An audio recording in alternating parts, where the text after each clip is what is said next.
Bonjour à tous et bienvenue dans notre chaîne. Aujourd'hui, je vais te parler de quelque chose de surprenant, 5 aliments que l'on consomme souvent, mais qui, s'ils sont mal préparés ou consommés en trop grande quantité, peuvent devenir mortels. Ces ingrédients sont courants dans nos cuisines, mais il faut les manipuler avec précaution. Reste avec moi jusqu'à la fin pour découvrir comment éviter les dangers et profiter de leurs bienfaits en toute sécurité. 1. La pomme de terre. Commençons par le premier ingrédient, la pomme de terre. C'est un féculent emblématique de la cuisine française, particulièrement dans le nord de la France, où j'habite. Ici, la consommation de pommes de terre est impressionnante. En moyenne, un Français consomme environ 50 kg de pommes de terre par an, ce qui est énorme. À première vue, la pomme de terre semble totalement inoffensive, mais elle peut être dangereuse pour la santé si elle est mal consommée. Pourquoi ? En raison d'une molécule qu'elle contient, la solanine. La solanine est une substance toxique qui peut s'avérer très dangereuse à forte dose. Les symptômes sont de deux types. D'abord, il y a des symptômes neurologiques, tels que des tremblements importants, une perte d'équilibre et des difficultés à coordonner ses mouvements. Ensuite, viennent des symptômes digestifs sévères, comme des diarrhées violentes et des vomissements abondants. Cela est dû au fait que le corps cherche à éliminer ce poison par les moyens les plus efficaces à sa disposition. Heureusement, les cas de décès sont rares, mais les patients se retrouvent souvent avec un système digestif très irrité et endommagé, ainsi qu'une déshydratation importante due aux vomissements et aux diarrhées. Pour éviter ces problèmes, consomme des pommes de terre qui ne sont pas trop germées ou qui n'ont pas été exposées à la lumière vive du soleil. Évite celles qui ont des germes importants ou une teinte verte prononcée. Le mieux est de conserver tes pommes de terre dans un endroit frais, sec et à l'abri de la lumière. Et lorsque tu les prépares, même si tu as un peu la flemme, prends le temps de les éplucher et de retirer tous les germes, surtout si tu fais une raclette. C'est essentiel pour ta sécurité. Si je fais une petite parenthèse nutritionnelle, je te rappelle que la pomme de terre n'est pas le féculent le plus intéressant pour un bon équilibre alimentaire. Parmi les tubercules, la patate douce est plus recommandée, car elle est plus riche en fibres. Et dans la grande famille des féculents, privilégie surtout les féculents complets, comme les pâtes et le riz complet, mais surtout pense aux légumineuses, les lentilles, les haricots secs, et tous les aliments de la famille des pois. 2. La noix de muscade. Ou plutôt la poudre qu'on obtient à partir de cette noix. La noix de muscade est une épice très utilisée dans la gastronomie française, notamment dans la béchamel, le pain d'épices, et les purées. Mais derrière son apparence inoffensive, elle contient une molécule appelée myristicine, qui est toxique et a des effets psychoactifs puissants. À faible dose, la myristicine peut provoquer un léger engourdissement du corps et des vertiges, des effets parfois recherchés par certaines personnes. En revanche, consommée à haute dose, elle peut entraîner des symptômes très violents, tels que des palpitations, des sueurs froides, de la paranoïa, des tremblements, ainsi que des convulsions, des vomissements, et des nausées sévères. On estime que 20 g de poudre de noix de muscade, soit environ 2 cuillères à soupe, peuvent être mortels.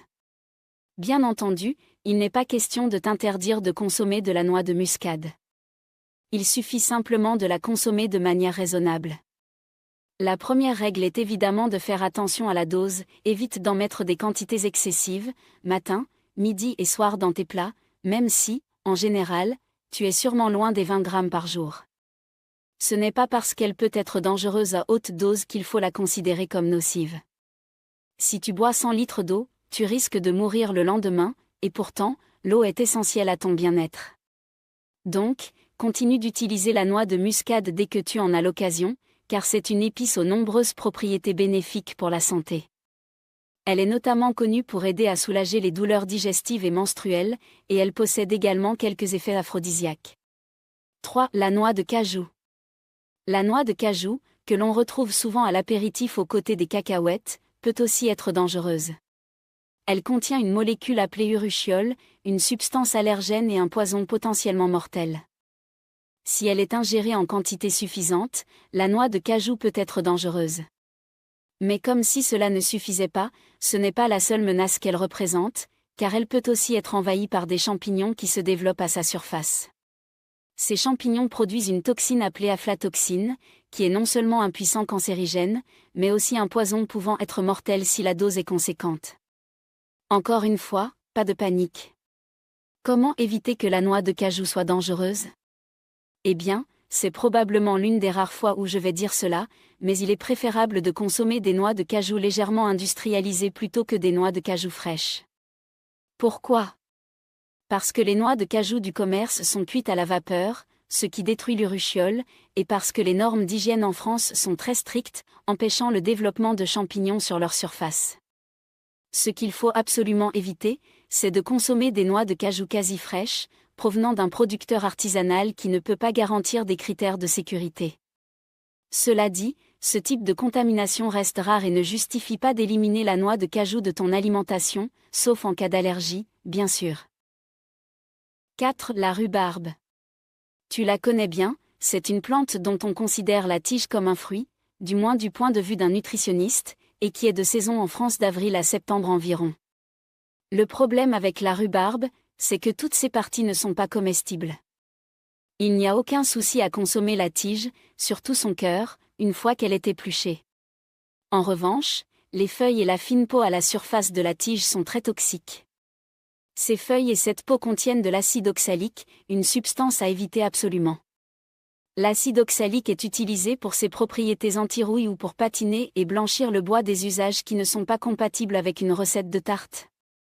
Le problème de l'acide oxalique, c'est qu'il peut se concentrer et cristalliser dans le corps si on en consomme trop, formant des cristaux qui peuvent se transformer en calculs rénaux, menaçant ainsi la santé des reins.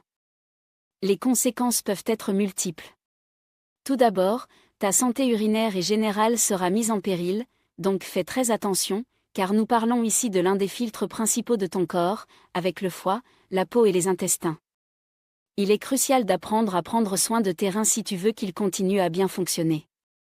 En plus de cela, il y a des douleurs abdominales extrêmement intenses, une sensation de brûlure dans la bouche très désagréable, ainsi que des vomissements et des diarrhées sévères, qui sont des mécanismes de défense classiques de notre corps. Ces symptômes peuvent entraîner une dénutrition et une déshydratation, bien que cela soit rare. Certaines personnes ayant consommé de grandes quantités de feuilles de rhubarbe ont subi de graves crises, suivies de convulsions et d'arrêts cardiaques. Il ne faut donc pas prendre cela à la légère, car l'acide oxalique est toujours présent, que la rhubarbe soit crue ou cuite, dans la peau et les feuilles. Pour consommer la rhubarbe en toute sécurité, il faut suivre quelques conseils simples. Premièrement, ne consomme que les tiges, après les avoir épluchées et cuites. Deuxièmement, évite de consommer la partie de la tige la plus proche de la feuille, même si cela entraîne un léger gaspillage. En suivant ces deux recommandations, tu devrais éviter tout problème. Lorsqu'on cuit la tige, elle contient environ 0,2 g d'acide oxalique pour 100 g de rhubarbe, et les composés deviennent toxiques à partir de 5 g d'acide. Il faudrait consommer 1 kg ou plus de rhubarbe par jour pour atteindre cette limite, ce qui est peu probable. 5. Le sureau. C'est un arbre que tu as probablement déjà vu, qui produit de petites fleurs blanches et des baies bleu foncé à noir. Les fleurs et les baies mûres sont comestibles, et tu as peut-être déjà entendu parler de sirop de sureau. Mais pourquoi est-il dangereux? Les baies crues et non mûres contiennent une molécule appelée glycoside cyanogénique, qui, comme son nom l'indique, est liée au cyanure, l'un des poisons les plus puissants. Tu l'as peut-être déjà vu dans des films d'espionnage, où les espions, pour éviter d'être torturés, utilisent une capsule de cyanure qui les tue presque instantanément. Les symptômes d'empoisonnement par les baies de sureau sont assez classiques, maux de tête intenses, douleurs et crampes intestinales très fortes, ainsi que vomissements et diarrhées violents. Le pronostic vital est rarement engagé, sauf si les diarrhées et vomissements sont prolongés, entraînant une déshydratation. C'est généralement une situation que l'on peut sentir venir. Comme pour la noix de muscade, qui peut être mortelle à une certaine dose, il est important de prendre des précautions avec le sureau. Pour éviter tout problème, essaie de ne pas en consommer de trop grandes quantités d'un coup, surtout si c'est la première fois. Bien entendu, privilégie les baies les plus mûres possibles, celles qui sont les plus foncées sur l'arbre. Évite les baies vertes, rouges ou bleu clair. Ensuite, deuxième précaution, fais cuire le sureau, notamment si tu veux en faire une confiture ou un sirop. La cuisson fait partie du procédé, et elle permet d'éliminer une bonne partie des toxines. Enfin, veille à consommer uniquement les baies ou les fleurs, en retirant les tiges et les feuilles.